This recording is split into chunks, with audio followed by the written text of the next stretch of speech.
ಸ್ಮಿತಾ, ಇಲ್ಲಿವರೆಗೆ ಶೀತಲ್ ಜೈನ್ ಮಾತಾಡೋದನ್ನು ಕೇಳಿದ್ರಿ. ಮುಖ್ಯವಾಗಿ ಒಬ್ಬ ಗ್ಲಾಮರ್ ಫೋಟೋಗ್ರಾಫರ್ ಬಗ್ಗೆ ಇರುವಂಥ ಆಪಾದನೆಗಳು ಮತ್ತು ಪ್ಲಸ್ ಪಾಯಿಂಟ್ಗಳೇನು ಅಂತಂದರೆ, ಹೆಣ್ಣುಮಕ್ಕಳ ಫೋಟೋವನ್ನು ಅವರು ತೆಗಿತಾರೆ, ಅದು ಏಕಾಂತದಲ್ಲಿ ತೆಗಿತಾರೆ, ಗ್ಲಾಮರಸ್ ಆಗಿ ತೆಗಿತಾರೆ, ತೋರಿಸಬಹುದಾದ ಮತ್ತು ತೋರಿಸಬಾರದಾದಂಥ ಸ್ಥಳಗಳ ಮೇಲೆ ನೆರಳು ಬೆಳಕನ್ನು ಚೆಲ್ತಾರೆ. ಅವೆಲ್ಲ ಅನುಭವಗಳನ್ನು ಅವ್ರು ಹೇಳಿದರು. ಹೇಳಿ, ಇನ್ನೇನಿದೆ ಸರ್? ಇದರಲ್ಲಿ ಮತ್ತೆ ನನ್ಗೊಂದು ಪ್ರಶ್ನೆ ಇದೆ. ಇವಾಗ ಪರಭಾಷೆಯಿಂದ ಕನ್ನಡಕ್ಕೆ ಬರ್ತಾ ಇದ್ದಾರೆ, ಇದರಲ್ಲಿ ಕನ್ನಡದ ಕಾಮಿಡಿಯನ್ಸ್ಗೆ ಏನಾದರೂ ಪರಿಣಾಮ ಬೀರುತ್ತೆ? ಹಾಂ, ಅದೇ ನೋಡಿ, ಈಗ ದಿಲೀಪ್ 2 ಸಿನಿಮಾಕ್ಕೆ ಬಂದರು, ವಿಜಯ್ ಕುಮಾರ್ ಬಂದರು. ದಿಲೀಪ್ 2ನೇ ಸರಿ ಬಂದಿರೋದು, ವಿಜಯ್ ಕುಮಾರ್ 2ನೇ ಸರಿ ಬಂದಿರೋದು. ನನ್ನ ಪ್ರಶ್ನೆ, ನಿಮ್ಮ ಪ್ರಶ್ನೆಗೆ ಬಹುಶಃ ನನ್ನ ಆತಂಕ ಅಥವಾ ವಿಚಾರ ಕೂಡ ಏನು ಅಂತಂದರೆ, ಇಲ್ಲಿ 2 ಸಾಧ್ಯತೆಗಳು. ದಿಲೀಪು, ವಿಜಯ್ ಕುಮಾರು ತಮಿಳಿನಲ್ಲಿ ಅವರದೇ ಆದ ಭಾಷೆಯಲ್ಲಿ ಅವರಲ್ಲಿ ಸೂಪರ್ ಹೀರೋಗಳ ಥರ ಕಾಮಿಡಿಯನ್ನಾಗಿ ಬೆಳೆದಿದ್ದಾರೆ. ನಮ್ಮಲ್ಲಿ ಇತ್ತೀಚೆಗೆ ನಮ್ಮದೇ ಆದಂಥ ಶರಣ್ ಇದ್ದಾನೆ, ಬುಲೆಟ್ ಪ್ರಕಾಶ್ ಇದ್ದಾನೆ, ಅಥವಾ ನಮ್ಮ ರಂಗಾಯಣ ರಘು ಇದ್ದಾರೆ, ದೊಡ್ಡಣ್ಣ ಇದ್ದಾರೆ, ಇವರು ನಾಣಿ ಇದ್ದಾರೆ, ಸಾಧು ಕೋಕಿಲ ಇದ್ದಾರೆ, ಇವರೆಲ್ಲರೂ ಇದ್ದಾರೆ. ಆದರೆ ಇಲ್ಲಿ ಒಂದು ಸಣ್ಣ ಸೂಕ್ಷ್ಮತೆ ಇದೆ.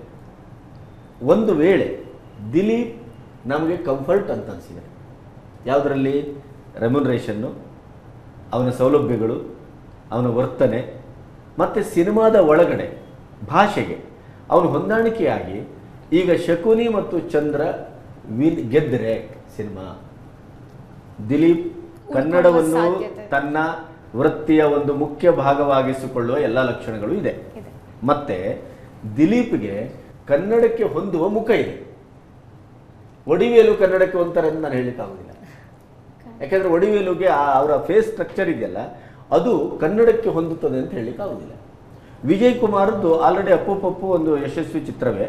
ಅದರಿಂದ ಇವರಿಬ್ಬರು ಸಪೋಸ್ ನಮ್ಮಲ್ಲಿ ಸಂಭಾವನೆ ಇದೆಲ್ಲ ನಾನು ಏನೇನು ಹೇಳಿದ್ನು ಅದೆಲ್ಲದಕ್ಕೂ ಅವರು ಹೊಂದಾಣಿಕೆ ಆದರು ಅಂತ ಆದರೆ, ಖಂಡಿತವಾಗಿಯೂ ಕನ್ನಡದಲ್ಲಿದ್ದಂಥ ಈ ಬಾತ್ರೂಮ್ ಕಮಿಡಿಯನ್ಗಳಿಗೆ ಅಥವಾ ಈ ಕುಂಡೆ ಹೊಡೆಯೋದು, ಉಗಿಯುವುದು, ಥೂ ಅನ್ನೋದು, ಬಾತ್ರೂಮ್ ಕಮೋಡಿಗೆ ಮುಖವನ್ನು ಹದಿಸೋದು, ಇಂಥದ್ದು ಮಾಡುವಂಥ ನಮ್ಮ ಕಮಿಡಿಯನ್ಗಳಿಗೆ ನಿಜಕ್ಕೂ ಒಂದು ಸವಾಲಿದೆ. ಒಂದರ್ಥದಲ್ಲಿ ಇದೆಲ್ಲ ಮಾಡೋದು ಅವರಲ್ಲ, ಸ್ಕ್ರಿಪ್ಟ್ ಮಾಡೋರು ಮಾಡೋದು. ಇವರೇನು ಮಾಡ್ತಾರೆ? ಆದರೂ ಕೂಡ ಇವರು ಕೂಡ ಒಂಚೂರು ಇದು ಬೇಡ ಅದು ಮಾಡೋಣ. ಇತ್ತೀಚೆಗೆ ಒಂದು ನಮ್ಮ ಉರುದ್ರೋಮನಾಗಿ ರೋಮಗಳ ಒಂದು ಪಾತ್ರ ಮಾಡೋದ್ನಲ್ಲ ನಮ್ಮ ಸಾಧು, ಅದು ನಗೆಪಾಟ್ಲಿಗೀಡಾಯಿತು. ಹಾಗಾಗಿ ಇವರಿಬ್ಬರು ಸವಾಲೊಡ್ಡುವ ಎಲ್ಲ ಸಾಧ್ಯತೆಗಳು ಇದೆ. ಇನ್ನೇನಿದೆ ಚಂದ್ರ? ರಾಘಣ್ಣ ನಿರ್ಮಿಸ್ತಾ ಇರುವಂತಹ ಯಾರೇ ಕೂಗಾಡಲಿ ಚಿತ್ರ ಅರೇಬಿಯನ್ ಅಶ್ವಸುಂದರಿ ಅಂತ ಸಮೀರಾ ರೆಡ್ಡಿನ ಹೊಗಳಿದ್ದಾರೆ.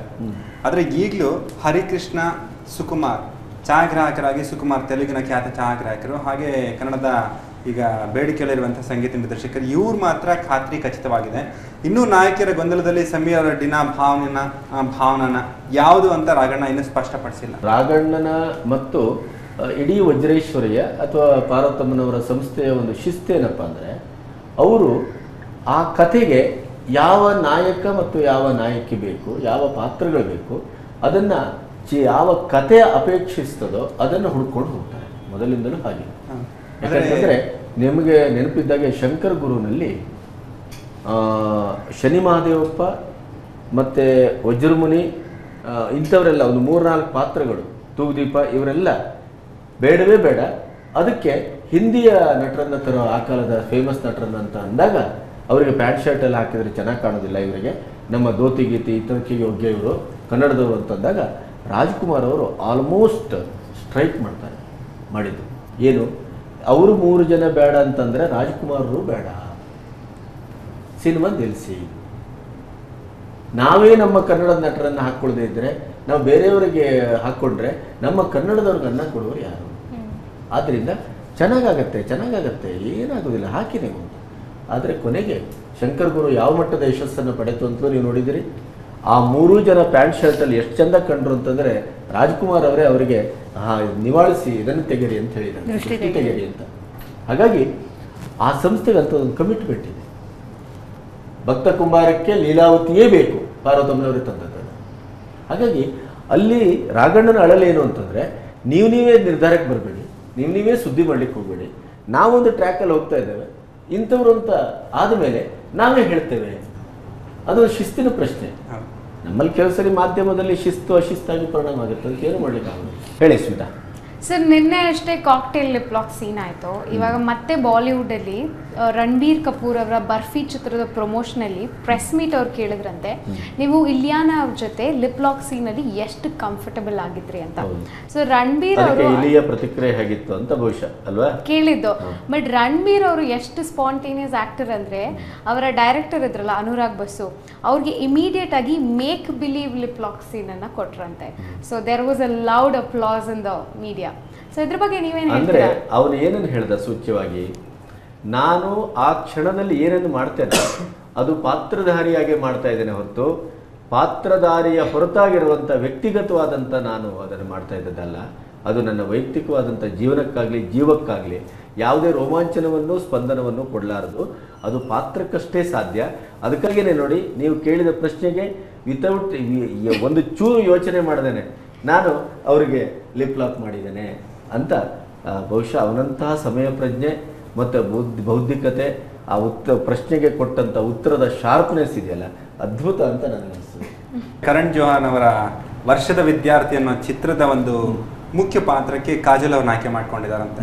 ಎಷ್ಟೋ ನಾಯಕ ನಟಿಯರು ಕಣ್ಣು ಮುಂದೆ ಬಂದರು, ಕಾಜಲ್ ಯಾಕೆಂದರೆ ಅವರ ಒಂದು ಏನು ಸ್ನೇಹ ಸಂಬಂಧ ಎಲ್ಲದರಲ್ಲಿ ಅರ್ಥ ಮಾಡ್ಕೊಂಡು ಈ ಥರದ್ದು ಒಂದು ಪಾತ್ರ ಇದೆ ಅಂದರೆ ಅಭ್ಯಂತರದಿಂದ ನಾನು ಮಾಡ್ತೀನಿ ಅಂತ ಹೇಳಿದ್ರಂತೆ. ಅವ್ರಿಗೂ ಖುಷಿ ಆಯಿತು. ಆಮೇಲೆ ಮತ್ತೊಂದು ವಿಶೇಷ ಪಾತ್ರದಲ್ಲಿ ರಿಷಿ ಕಪೂರ್ ಸಹ ಕಾಣಿಸ್ಕೊತಾ ಇದ್ದಾರೆ. ನಮ್ಮ ದೊಡ್ಡ ಕಾಜಲ್ ಬಗ್ಗೆ ಮಾತಾಡ್ತಾ ಇದ್ದೀನಿ. ಕಾಜಲ್ ಅದು ಈ ದೇಶ, ಈ ಚಿತ್ರರಂಗ ಕಂಡಂಥ ಒಂದು ಅದ್ಭುತವಾದಂಥ ಕಾಜಲ್ ಅಜಯ್ ದೇವ್ಗನ್. ಹೌದು, ಅನನ್ಯವಾದ ನಟಿ ಅದು. ಅಗರ್ವಾಲ್ ಅವಳ ಬಗ್ಗೆ ಮಾತಾಡ್ತಾ ಹೋದರೆ ಗಂಟೆಗಟ್ಟಲೆ ಮಾತಾಡ್ಬೋದು. ಅವಳ ಒಂದು ಕಣ್ಣಿನಲ್ಲಿ ಮಾತಾಡುವ ರೀತಿ ಇರ್ಬೋದು, ಅವಳೊಂದು ಇಡೀ ಬಾಡಿ ಲ್ಯಾಂಗ್ವೇಜ್ ಇರ್ಬೋದು, ಅವಳು ಪಾತ್ರವನ್ನು ಅನುಭವಿಸುವ ರೀತಿ ಇರ್ಬೋದು. ನಿಮಗೆ ನೆನಪಿದ್ರೆ ಕಭಿ ಖುಷಿ ಕಭಿ ಗಮ್ ಅಲ್ವಾ, ಅದರಲ್ಲಿ ಅಮಿತಾಬ್ ಬಚ್ಚನ್ನ ಒಂದು ರೂಮಿಗೆ ಬರ್ತಾಳೆ, ಅವಳು ನಿಂತಿರ್ತಾರೆ ಅಮಿತಾಬ್ ಬಚ್ಚನ್, ಅವಳು ಎಂಟ್ರಿ ಮಾಡ್ತಾಳೆ. ಅವಾಗ ಅವಳು ಹಿಂದೆ ಹೋಗೋಗ ಒಂದು ಗ್ಲಾಸನ್ನು, ಒಂದು ಹೂವಿನ ಕುಂಡವನ್ನು ಹೊಡೆತಾಳೆ. ಆ ಒಂದು ಸೀನ್ನಲ್ಲಿ ಅವಳು ಆ ಹುಲ್ಲೆ ಹಾಗೆ ಹೆದರುವುದು, ಆ ಒಂದು ಇದು ಅದು ಯಾರಿಂದಲೂ ಸಾಧ್ಯ ಇದೆ. ಹಾಗಾಗಿ ಕಾಜಲ್ ಎವರ್ಗ್ರೀನ್. ಅದು ಯಾವಾಗ ಬೇಕಾದರೂ ಯಾವ ಪಾತ್ರ ಕೊಟ್ಟರು ಅವಳು ನಿರ್ವಹಿಸಬಲ್ಲ ಅಂತ ಒಂದು ನಟಿ. ಅವಳಿಗೆ ಆರೋಗ್ಯ ಆಯುಷ್ಯ ಎಲ್ಲ ಹೆಚ್ಚಾಗಿ ಇನ್ನೂ ನಮ್ಮೊಟ್ಟಿಗೆ ನೂರಾರು ಕಾಲ ಇರಲಿ ಅಂತ ನಾವು ಆಶಿಸೋಣ. ಒಳ್ಳೆಯ ದಾಂಪತ್ಯ ಜೀವನ ಕೂಡ ಅವಳು ತಾಯಿಯಾಗಿ ಅವಳು ಏನೇನು ಮಾಡಬೇಕು ಅದನ್ನು ಮಾಡಿ ಆಮೇಲೆ ಮತ್ತೆ ನಟನೆಗೆ ಬಂದಿದ್ದಾಳೆ. ಮತ್ತೇನಾದರೂ ಇದೆಯಾ ಸರ್? ಅಷ್ಟೇ ಸರ್, ಇವತ್ತಿಗೆ ಅಷ್ಟೇ. ಏನಿಲ್ಲ ವೀಕ್ಷಕರೇ, ಇವತ್ತಿನ ಗಾಂಧಿನಗರದಲ್ಲಿ ನಮಗೆ ಸಿಕ್ಕಿದ ನ್ಯೂಸ್ಗಳು ಇಷ್ಟು ಮತ್ತು ಅದನ್ನು ಚರ್ಚೆಗೆ ಒಡ್ಲಿಕ್ಕೆ ಸಾಧ್ಯವಾದದ್ದು ಈ ಪರಿಯಲ್ಲಿ. ನಾಳೆ ಇದೇ ಹೊತ್ತಿಗೆ ಮತ್ತೆ ನಿಮ್ಮನ್ನು ಭೇಟಿಯಾಗ್ತೇವೆ. ಅಲ್ಲಿಯವರೆಗೆ ಬಾಯ್.